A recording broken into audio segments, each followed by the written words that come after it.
You can't work in radio in Louisville, Kentucky, and not have interviewed Muhammad Ali. In 1975, I had that pleasure for a feature on my radio show. The recording for this special started early in the morning in the West End as Muhammad spoke through a bullhorn to a large crowd gathered around. One of the most important things you can have is an audio field recording device. Today, you can get great quality for under $100. Back then, I had to spend $700 for a Nakamichi Pro cassette recorder. Here is Muhammad Ali at his best. The one and only Muhammad Ali. I'm fast.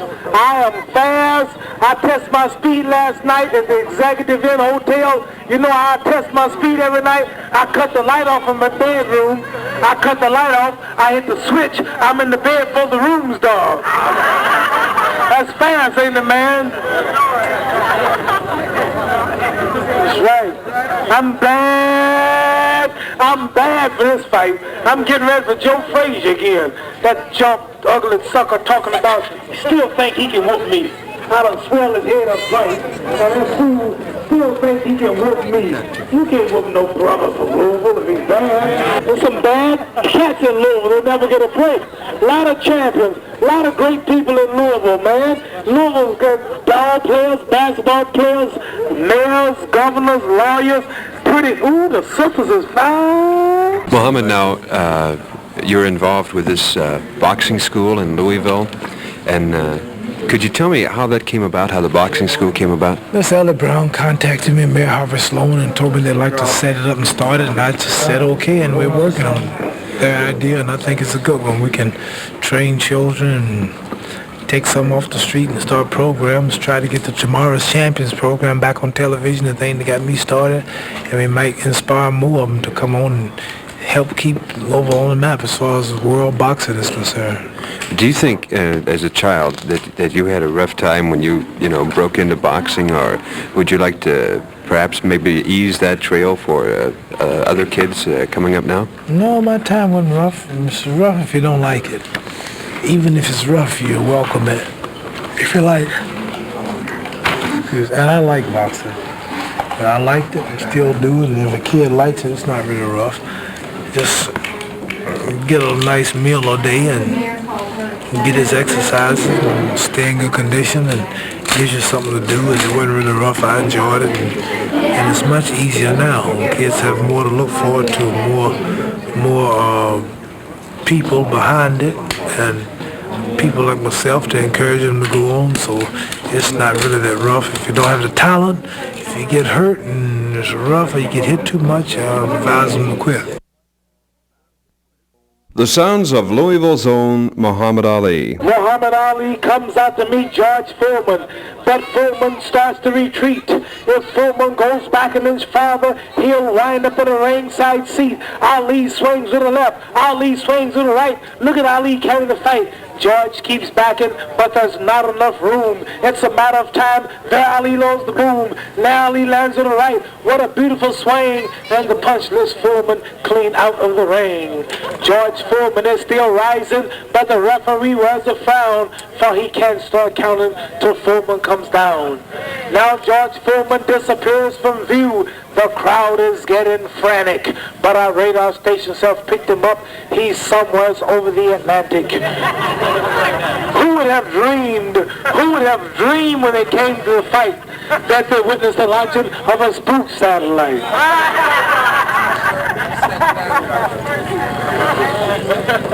It's a good feeling being from Louisville, Kentucky, and the baddest man in the world.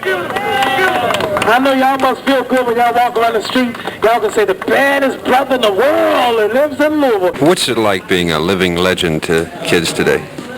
It's a good feeling. You can't realize how much they know you, because it would scare you if you really knew how many people watched and depend on you. So I try not to think about the people as a whole, because the numbers are too great.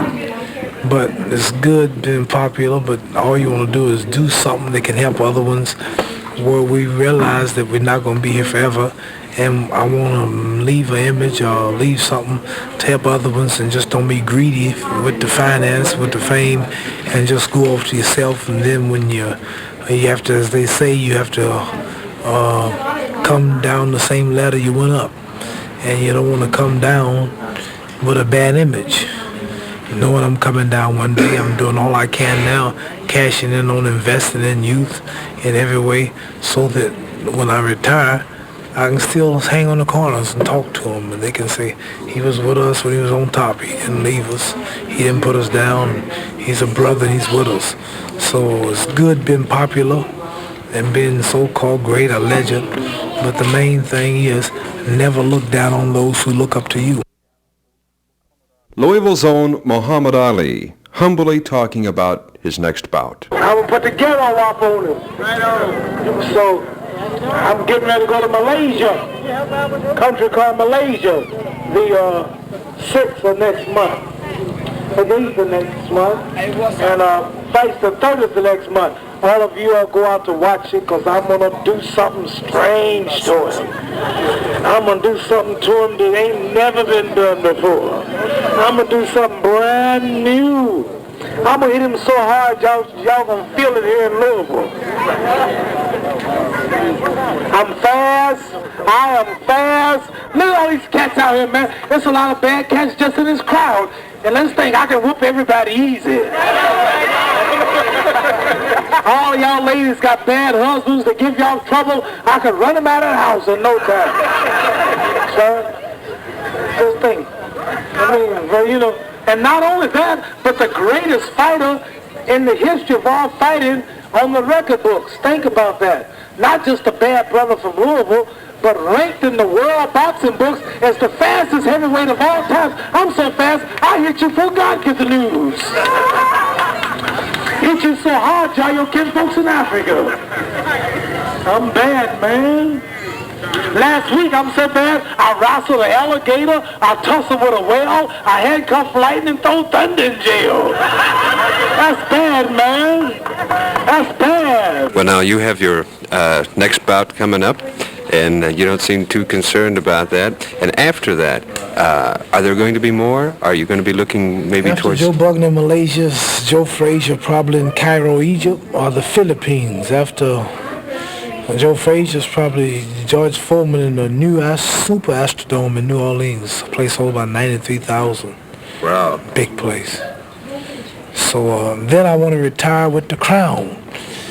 Come on back here to Louisville another few months if I can, and find me a nice little ranch or a little house outside the city limits, about 20 minutes where I can rest when I want to get away from people. Come in and work with the mayor's programs and the boxing school, and just mingle back with my people here. I'm at home here, and I'm about ready to retire now and slow down and get out of the rat race of the big cities. And if I can make this my base, I can always go to New York or Chicago or Washington or Africa or wherever I want to go. But I like to stay here. We've been talking this afternoon with the one and only Muhammad Ali. I got a new one called the double clutch shuffle. Yeah, man, sound bad, don't it? The double clutch shuffle will make a chump scuffle. I'm not talking. Y'all can rely on me. I ain't gonna let Louisville down. You see me out there with George Foreman? Told the camera, shut up. Everybody, listen. I'm from Louisville, Kentucky. That's the greatest city in the world. And the baddest brothers in the world. And after me, the next champ's coming out of Louisville. The mayor like that. How many children do you have, Muhammad? I have...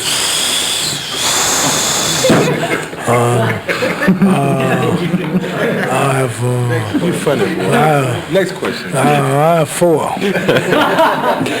Any boxers in there? One boy, but he's going to be a doctor, a lawyer or something. I don't want to be no boxer. Who are you, the local Howard COSELL? No, I recall what you said about Howard COSELL in Zaire, and I don't... What provoked that? I don't know what you mean. I can't say so much about him. I don't know. About the Mau Mau in Zaire, and we're going to come after him if he came to Zaire. Yeah, he didn't come either. Just had some fellows... He didn't show up, that's for sure. Went and found the gravy go pot and had it boiling with hot water. Right. Just gonna have him throw it in it. But he was smart. He didn't come. He's not gonna come to Africa talking about Muhammad. You're not the same man you were 15 years ago. gonna cook him. COSELL isn't either. Mohammed, thank you very much. Boy, listen. Tell you something, man. If you dreamed you hit me, you better wake up and apologize. I'm bad, man. Last week, I'm so bad, I wrestled an alligator, I tussled with a whale, I handcuffed lightning, throw thunder in jail. That's bad, man. That's bad. You know what I did yesterday, man? You know what I did my training camp yesterday? I murdered a rock, injured a stone, hospitalized a brick. Man, I'm so mean I make medicine sick. Drowned a drink of water, man. Yes, this is a bad thing. I drowned a drink of water. Kill a dead tree. Don't mess with Muhammad Ali. Something else, man. Hit you so fast, you don't see him, you just hear him. That's right. His son enlisted so fast that sacrifice. People said, we didn't see no punch. Didn't see no punch. I said, how you going to see it sitting on the side when Lister was in front of it? He couldn't see it. They paid him $1 million to look for punches. He couldn't see it. How you going to see it? You paid $10 for a seat. The bad as he was, he didn't see it. True. Oh, you like that? The recipe to life. She want me to give you my new one. The recipe to life. Take a few cups of love, 1 teaspoon of patience, 1 tablespoon of generosity, 1 pint of kindness, 1 quart of laughter, 1 sprinkle of concern, and then mix willingness with happiness, add lots of faith and mix well, then spread it over a span of a lifetime and serve it to each and every deserving person you meet. Heavy, huh?